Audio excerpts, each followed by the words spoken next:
Okay. Ayan, so... For today's episode. So yung tawagan natin, babe, diba? Yung tawagan natin.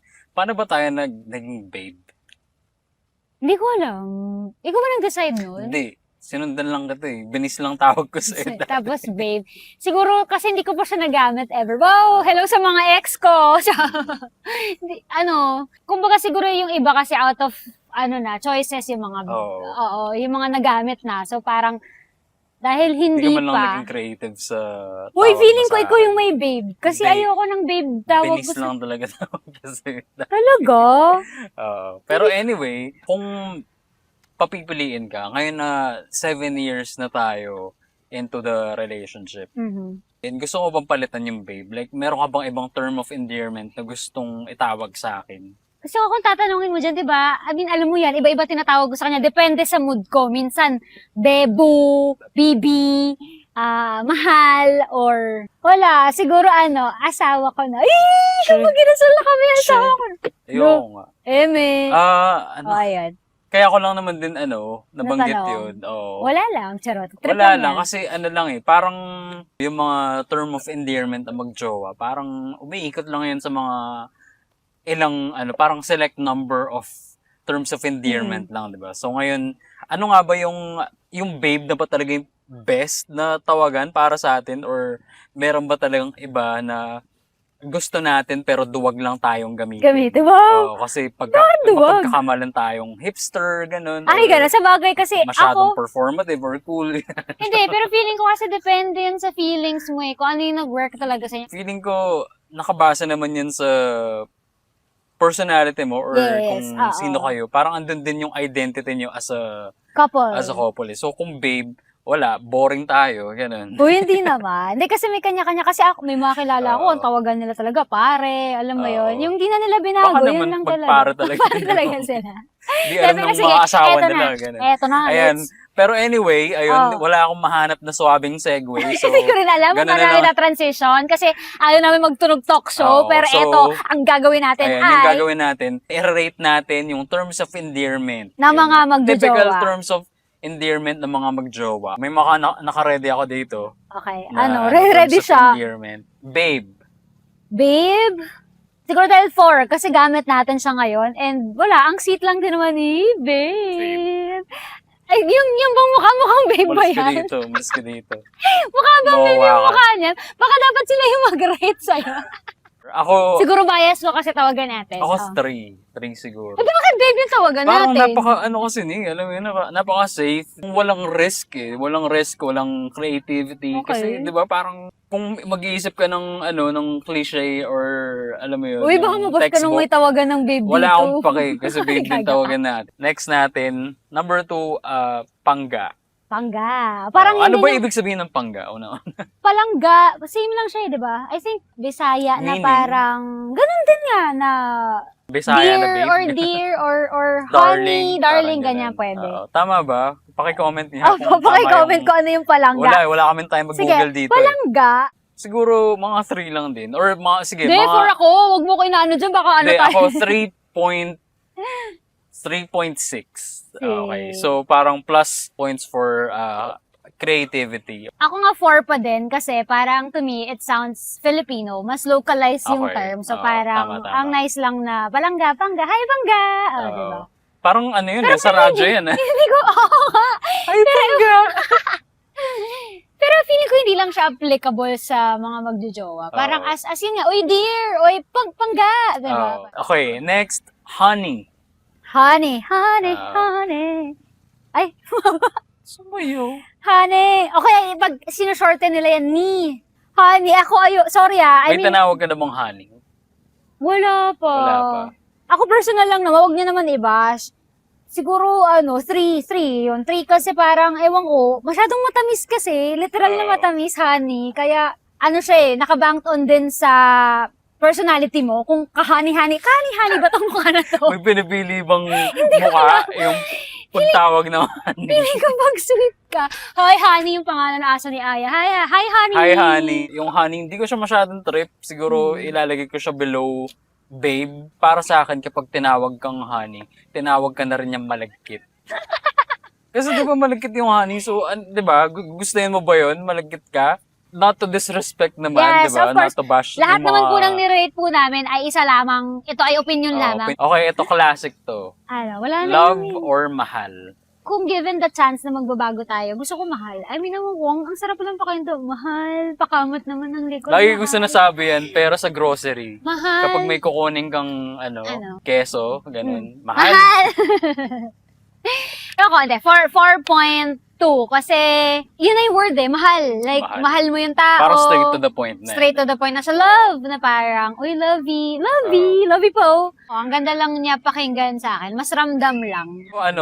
Siguro 4.5. Kasi yun, talaga? straight to the point, Okay. 'di ba? Wala nang lokohan, wala nang paligoy-ligoy, 'di ba? Wala nang paghahambing sa pagkain or sa bata, ganoon, 'di ba? Straight to the point. Ganun dapat Ba't tayo. di mo ako tinatawag ng mahal? Wala na eh. Nasanay na ako sa baby. Okay, sige. Nakakatamad na palitan eh. So, Next. mahal. Oo. Ito, darling. Darling. Di ba ganyan palagi yan? Darling. Sino nagsasabi niyan?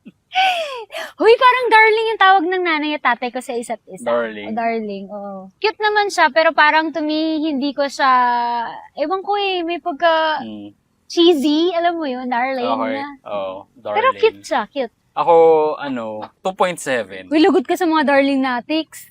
Sino si darling, mga darling natics? Meron dyan, paki-comment naman po kung darling natics. Sa akin, kayo. 2.7. Kasi? Ayun, same sentiments na, ewan ko, masyado siyang cheesy Cheesy, para sa liking ko. Tsaka pag darling kasi parang naalala ko dyan, yung mga asawang sinusuyo yung asawa nila kasi may ginawa silang kasalanan. Alam mo yun, kalokohan, darling. Huwag na magalit, darling. Ano pa? May mga ibang terms of endearment na nag-iiba yung vibe Okay. kapag binawasan or dinagdagan mo. Gaya na tong next natin. Ano? Mahal ko. Part na yun, Hindi. May mga ibang magjowa na imbes na mahal lang, nasa term of endearment din nila yung ko. Siguro depende pag naglalambing ka, mahal ko, pautang naman, ganun. Nangutang pala ng pera. 4.2, yung same kanina sa mahal.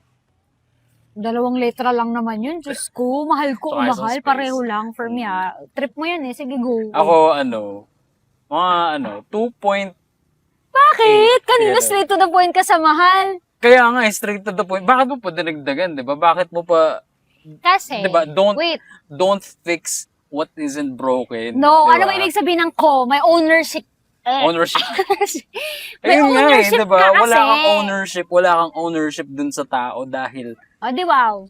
Wag natin gawin to. Dahil kahit na jowa mo siya, hindi mo siya pag-aari. No, hindi din naman. I mean, the fact that you're together, parang there's something na mag-aaway na po kami talaga dito. Hindi ko na. Nag-uusapan na. Pero sige, I mean, I respect your opinion. Kung 2 yan, edi go. Di Bala ka siya dyan, babash ka nila. 2.8 2.8 naman. Okay, next. Okay, ito, pang bagong generation na ng mga magjowa. Tsaka, madalas mo tong naririnig sa mga tiyangge. Tiyangge, Be. Actually kasi yung be, feeling ko hindi na siya pang jowa, ano na siya, be? Lika, be! Para pang na siya, yung mga transactional interactions lang siya. Parang, bili ka dito, be! Ano sa'yo, be? Anong hanap mo, be? Mga ganon. Even sa work na parang, be, baka, pwede bang paano, be? Alam mo yun? So parang, baka 2.5. Kasi nga, parang feeling ko nowadays, be is, na siya, general term for everybody na endearment mo na. Iba na yung meaning tsaka usage niya. Yes. Hindi na siya exclusively pang jowa. Be, nasa mga 2. 2 out of 5. Okay. Next! Ewan ko kung meron pang gumagamit na to pero irog. Irog means mahal din, di ba? Parang. At tayo po ay nasa irog ng Capitol. Hindi naman to ilog. Man-made to Oo nga pala. Irog. I would give it 3.5 kasi parang, unique pa din naman siya kasi nga mas localized. Tapos, katunog niya kasi ilog. Kasi when you love someone, there's water that flows with, hindi ko na alam. Basta yun. Ako, siya, 5 out of 5. Talaga? 5 out of 5 kasi... Aking irog. Siya, unique. Wala ako masyadong naririnig na gumagamit ng irog. O, di irog na lang tayo, mahal. Ayoko. Irog ko.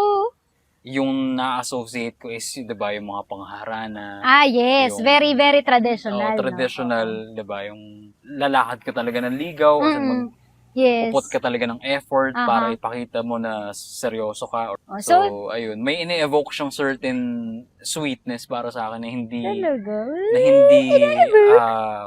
malagkit, gaya ng Oo. honey at baby cakes. irog. Pero hindi yun bagay sa'yo kasi hindi ka naman nanligaw. Hindi po ako niligawan nito. Oo. Wala po siyang kaswitan sa Hindi buhay niya. hindi siya para sa atin, pero para dun sa mga Maganda gagamit siya. ng Unique, irog. Yes. Unique. Last na lang. Ito, asawa ko. Asawa ka. Mm. Uy, huwag mo magtawa na marami mga ano. Okay, asawa ko. I would give it 2.5 kasi Dahil? parang hindi pa naman nga sila mag-asawa. Pakasal muna kayo. Oo, kasi parang bago ang mag-asawa laking responsibilidad Yes, doon oo. para doon sa tatawagin mong asawa ko, 'di ba? Pero kung magjowa pa lang kayo. Pero kasi, pwede rin namang, di ba, nililive by it na nila. Na Oo, parang, baka naman, you're my future. Ano 'yun, parang testament kung gaano ko sila sa seryoso kumbaga, going there dun sa ka na. relationship. Yes. Pero para sa akin, Pero 2.5 pa rin. sa opinion ko, siguro sa akin nasa mga 2.5 din. Kasi yun nga, parang ang laking responsibilidad niya, ang laking... Yes. diba? Pasani, no, kung hindi pa Ano talaga siya kayo. may weight eh. May weight dun sa pagtawag mo sa isang jowa ng asawa Asawa ko eh. mo. Na para ka na rin Mhm. labas ng engagement Uy, huwag ka ring. magpo-propose dito, Diba? ha? Charot. Pero kung masaya ko dyan sa asawa ko, Oh, di, go! go by all means. O kaya diba? comment down below kung ano yung mga tawagan Ano niyo ba sa yung mga mga jowa tawagan niyo. nyo para Kasi rate din ma-rate namin. din namin? Okay, yun lang din namin. Wala na tong ano, parang ender or explainer. Ba't natin to ginagawa? Wala lang. Tara Trip na, lang asawa ko. talaga. Tara. Tara na, asawa ko.